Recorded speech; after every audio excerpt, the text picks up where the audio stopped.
तो साथियों फिर से उपस्थित हैं हम इस वीडियो में उसी विषय को आगे बढ़ाते हुए जहाँ पे हम लोगों ने छोड़ा था कि आगे इतिहास जानने के स्रोत पर चर्चा की जाएगी। तो इतिहास जानने के स्रोत, इतिहास के बारे में और इतिहास को कितने भागों में बांट सकते हैं, बांटा गया है, तो वो तो चीज़ें हम लोगों ने पिछली चर्चा की।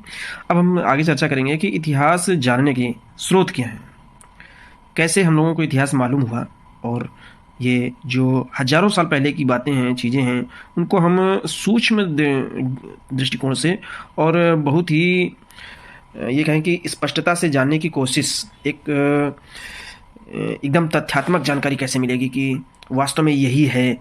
तो इसकी बहुत बड़ी एक प्रक्रिया है और इसको सबसे पहले जानने के स्रोतों के रूप में हम जानेंगे। इतिहास को जानने के स्रोत क्या हैं, तो सबसे पहला स्रोत पुरातात्विक स्रोत है। इतिहास जानने का एक स्रोत ये है, पुरातात्विक स्रोत है। दूसरा है मुद्रा और अभिलेख वगैरह मिलते हैं। तीसरा है साहित्यिक स्रोत। ये तीन स्रोत बहुत ही प्रबल हैं जिनके माध्यम से हम इतिहास को जानने की प्रक्रिया पे चलते हैं। तो सबसे पहले जैसे कि हम लोगों ने प्रागैतिहासिक काल और आधैतिहासिक काल के बारे में चर्चा की, तो प्राक या आधि ऐतिहासिक काल को लेखन प्रक्रिया में सबसे ज़्यादा महत्वपूर्ण योगदान पुरातात्विक स्रोतों का है। पुरातात्विक स्रोत हैं क्या? पुरातात्विक स्रोत, जैसा कि आप ये देख रहे हैं वीडियो में, पुरातात्विक स्रोत तो प्राचीन समय के लोगों के बारे में हमें उनके द्वारा लिखे गए अभिलेखों तथा उनके द्वारा उपयोग की गई वस्तुओं जैसे औजार, खिलौने, बर्तन आदि से जानकारी प्राप्त होती है। तो चीज़ें हम लोगों ने पहले जानी। लेकिन ज़मीन के अंदर एक्चुअली हुआ क्या कि कई सभ्यताएं या जहाँ पर बस्तियाँ हुई वहाँ पर लोगों ने रहना प्रारंभ में समूह बना के रहना शुरू किया। उसके बाद कोई समस्या आई, बाढ़ हुई, तो वहाँ पर लोग वहाँ से चले गए या वहाँ कोई ऐसी घटनाएं घटित हुई जिससे बस्ती ख़त्म हो गई, दूसरी जगह रहना शुरू कर दिया, तो वहाँ पर उनके अवशेष छूट गए या भोजन और सुरक्षा की तलाश में इधर से उधर स्थान परिवर्तन हुए। तो ऐसे में उनके रहने के, खाने पीने की चीज़ें और तौर तरीके और उनकी चीज़ें काफ़ी बदलाव हुआ और वो बदल गई। स्थान परिवर्तन के समय उनके पास नहीं रह पाई, तो वो चीज़ें वहाँ पर छूट गई।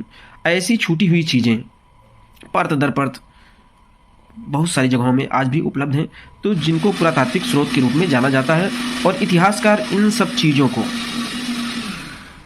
जिसके लिए पुरातत्ववेत्ता यानी एक ऐसे विद्वानों के माध्यम से ये चीज़ें जानकारी की जाती हैं जिससे वो बड़ी सावधानी पूर्वक ऐसे स्थलों की संभावनाओं के को रखते हुए, जहाँ पर ऐसे स्थल पाए गए हैं उनकी संभावनाओं को देखते हुए वहाँ के स्थलों की खुदाई की जाती है और बहुत ही सावधानी पूर्वक और विशेषज्ञों द्वारा वहाँ से वो चीज़ें निकाली जाती हैं, जिनका बहुत ही अच्छे ढंग से अध्ययन किया जाता है और ये अनुमान लगाया जाता है वैज्ञानिक विधि कार्बन डेटिंग के माध्यम से। उसकी समय का पता लगाया जाता है कि लगभग ये कितना पुराना होगा और इससे फिर अंदाज़ा लगाने की कोशिश की जाती है कि उस समय के लोगों ने इन पुरातात्विक चीज़ें जो मिलती हैं उनमें से हड्डी के दांत भी हो सकते हैं, औजार भी हो सकते हैं, तो ये सब चीज़ें जो चित्र में दिखाई जा रही हैं, कंकाल भी हो सकता है। तो इन सब चीज़ों का अध्ययन करने के बाद काफ़ी चीज़ों का पता लगा सकते हैं और ऐसे इतिहास जो लेखन और जानने की जो प्रक्रिया है उसमें पुरातात्विक स्रोत का बहुत अहम योगदान होता है। ये एक पुख्ता सबूत होता है एक तरह से, जिसके माध्यम से इतिहास को बहुत ही सटीकता से जानने की कोशिश की जाती है और इसमें सत्यता काफ़ी हद तक होती है।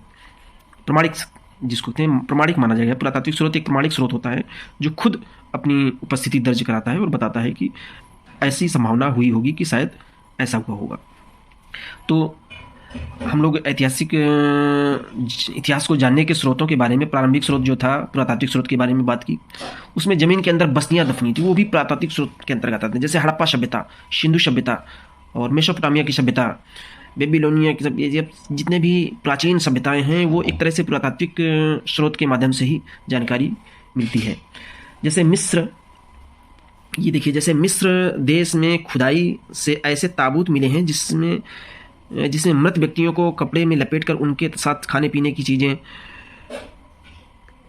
ज़रूरत के सामानों की दफना दिए जाते थे। इससे उनकी मृत्यु के बाद भी जीवन है, ऐसी मान्यता का पता चलता है। तो ये छोटी छोटी बातें हैं। जैसे ये ताबूत, ये मम्मी, तेल का इस्तेमाल किया जाता था, कपड़े का बक्सा, पानी, ये चीज़ें इस्तेमाल की जाती थी। तो ये चीज़ें जानने को मिलती हैं इतिहास के पुरातात्विक स्रोत के रूप में। इसी से जुड़ा हुआ अगला टॉपिक है मुद्रा और अभिलेख। मुद्राओं से तत्कालीन शासक का नाम, उसका समय, मुद्रा के आकार प्रकार से उस समय की कला तथा मुद्रा की धातु से आर्थिक स्थिति की जानकारी प्राप्त होती है। उस साथ ही सिक्कों के प्राप्ति स्थल से शासक के साम्राज्य विस्तार का भी पता चलता है। तो जहाँ पर मुद्रा वगैरह यानी कि उस समय के जो सिक्के चलते थे, अगर वो मिले हैं तो उनसे एक चीज़ का पता नहीं चलता था, बहुत सारी चीज़ों का पता चलता था। जहाँ जहाँ से मिलती हैं तो सबसे पहली बात तो पता चलता था कि वहाँ पर व्यापारिक, वहाँ का जिस राजा की मुद्रा मिलती है मोहर, तो उससे पता चलता है कि उस राजा का वहाँ पर शासक, वहाँ तक उसका ना शासन हो तो कम से कम व्यापारिक संबंध थे, ऐसा पता चलता है। मुद्रा के आकार प्रकार से और जिस धातु की मुद्रा मिली उस धातु के प्रचलन का पता चलता है। तो ऐसी बहुत सी सारी जानकारी हैं। सिक्कों में राजा के नाम वगैरह लगे तो राजा के नामों का पता चलता है।